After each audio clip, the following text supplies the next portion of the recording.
नमस्कार दोस्तों। कहानी एक ऐसे लड़के की है जिसका नाम कार्तिक था। कार्तिक एक नगर में रहता था और अपने जीवन से बहुत निराश था। उसकी निराशा का कारण था कि वह अभी तक अपने जीवन में कुछ भी हासिल नहीं कर पाया था। उसके माता पिता उसे ताना मारते थे कि उसके सभी दोस्त कुछ ना कुछ कर रहे हैं, लेकिन वह अभी भी घर पर बैठा है।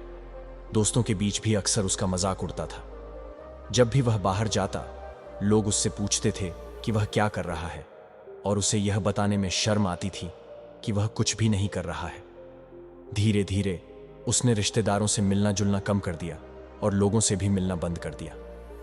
वह ज्यादातर समय अकेला रहता था और भगवान को कोसता और अपनी किस्मत को दोष देता। एक दिन जब कार्तिक नगर की एक गली से गुजर रहा था, उसने देखा कि एक गुरु दुख और परेशानियों पर उपदेश दे रहे हैं।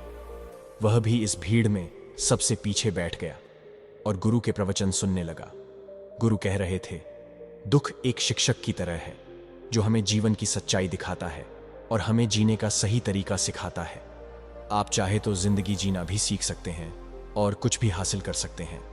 कार्तिक ने ध्यान से सुना, लेकिन उपदेश की बातें उसे पसंद नहीं आईं। उसने खड़े होकर कहा, कुछ भी सीखने से दुख दूर नहीं होता है, इसमें केवल दर्द होता है।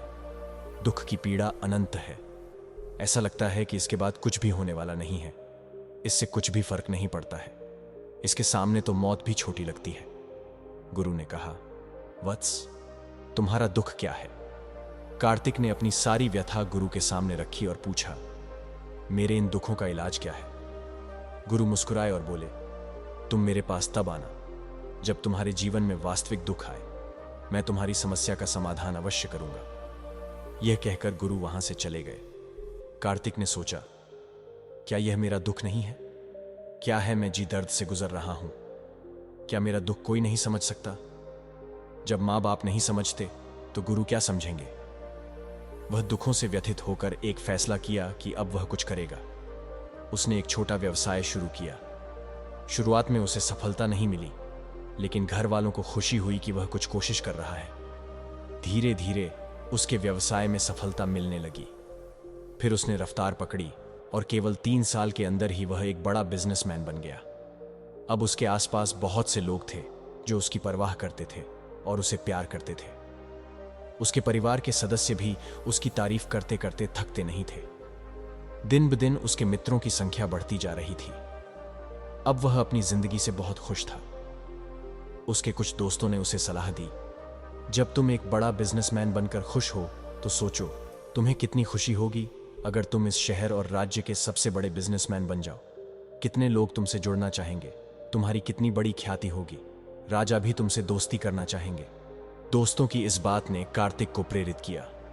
उसने और पैसे कमाने की कोशिश करने लगा, लेकिन उसने समय की कमी के कारण कुछ गलत तरीके अपनाने शुरू कर दिए। उसने पैसे उधार लेना शुरू किया, अपने माल में मिलावट करने लगा और अन्य व्यापारियों के खिलाफ साजिशें रचने लगा। अब उसके जीवन में पहले जैसा चैन नहीं रहा। शांति गायब हो गई थी और वह रात को सो नहीं पाता था। एक दिन वह अपनी गाड़ी से कहीं जा रहा था, तब उसने गुरु का आश्रम देखा। वह गुरु के पास गया और बोला, गुरुजी, आपने कहा था जब जीवन में सच्चा दुख आए तो मेरे पास आना। अब मैं बहुत दुखी हूं, मेरी नींद हराम हो गई है, मुझे शांति नहीं मिल रही है। गुरु ने कहा, जब तुम पहले बार मुझसे मिले थे तब भी तुम किसी दुख में थे। तुमने उस दुख से क्या सीखा? कार्तिक ने कहा, सिर्फ सोने और चिंता करने से कुछ नहीं होता। अपनी दृष्टि को सच करने के लिए मेहनत भी जरूरी है, और मेहनत करने से कुछ नहीं होता, परिणाम भी मिलने चाहिए। जब तुम्हें लगे कि तुम्हारा लक्ष्य हासिल नहीं होने वाला है, तब खुद आत्मविश्वास रखो। मैं जो भी कर रहा हूं उसमें मैं अवश्य सफल होऊंगा। लोग केवल सफल लोगों का सम्मान करते हैं। कोई कितना भी अच्छा क्यों ना हो, वह हमेशा लोगों की नजरों में बोझ बना रहता है। गुरु मुस्कुराए और बोले, यह वास्तव में दुख नहीं है।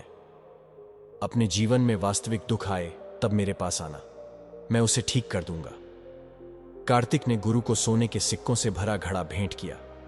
गुरु ने कहा, यह मेरे किसी काम का नहीं है, इसे पेड़ के नीचे गाड़ दो। कार्तिक ने वैसा ही किया और चला गया। कुछ समय बाद व्यापार में घाटा होने लगा और उसकी सारी दौलत खत्म हो गई। एक दिन ऐसा आया जब उसके पास कुछ भी नहीं बचा और उसे कर्ज का बोझ चढ़ गया। उसके दोस्त बुरे वक्त में उससे दूर हो गए। परिवार और शुभचिंतक भी उसे छोड़कर चले गए। कार्तिक ने अपने पिता से मदद मांगी, लेकिन पिता ने कहा, मेरे पास थोड़ी सी संपत्ति है, अगर मैं तुम्हें दे दूंगा तो मैं तुम्हारी मां को क्या कहूंगा? यह हमारी अंतिम सहारा है।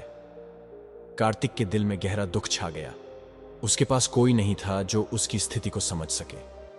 उसने सोचा कि जीने का कोई मतलब नहीं है और आत्महत्या करने की सोचने लगा। तब उसे याद आया कि गुरु ने कहा था, जब तुम्हारे जीवन में वास्तविक दुख आए तब मेरे पास आना। कार्तिक गुरु के पास गया और अपनी सारी समस्याएं बताईं। गुरु ने कहा, जब जीवन में असली दुख आए तब मेरे पास आना, मैंने तुम्हें पहले ही कहा था। कार्तिक ने कहा, मैं बहुत दुखी हूं क्योंकि मैं नहीं जान पा रहा हूं कि मैं कौन हूं और इस दुनिया में क्यों आया हूं। गुरु ने कहा, आज आपके जीवन में पहले बार सच्चा दुख उत्पन्न हुआ है। यह वास्तव में दुख कहलाने लायक है। हम नहीं जानते कि हम कौन हैं और हम क्यों आए हैं। गुरु ने समझाया कि जीवन में हमें जो संग्रह करना चाहिए वह हम नहीं करते। हमें खुद को एकत्र करना होगा। हमें अंदर बैठे हुए हैं प्यार, नफरत, गुस्सा, ईर्ष्या में विभाजित हैं। हमें खुद को एकत्र करना होगा ताकि हम आत्मा को पहचान सकें। कार्तिक ने गुरु की बातों को समझा और खुद को तलाशने की कोशिश की। गुरु ने कहा कि मानव शरीर में बहुत ऊर्जा और शक्ति है, लेकिन यह बर्बाद हो रही है। हमें अपनी चेतना को एकत्र करना होगा। दोस्तों, इस कहानी से हमें यह सीखने को मिलता है कि सच्ची शांति और सुख हमारे भीतर ही होते हैं। बाहरी चीजें सिर्फ अस्थायी खुशी देती हैं। खुद को जानना और अपनी आत्मा को पहचानना ही असली सुख का रास्ता है। अगर आपको यह कहानी पसंद आई हो तो कृपया लाइक और सब्सक्राइब जरूर करें। मिलते हैं अगली बार एक नई कहानी के साथ। धन्यवाद।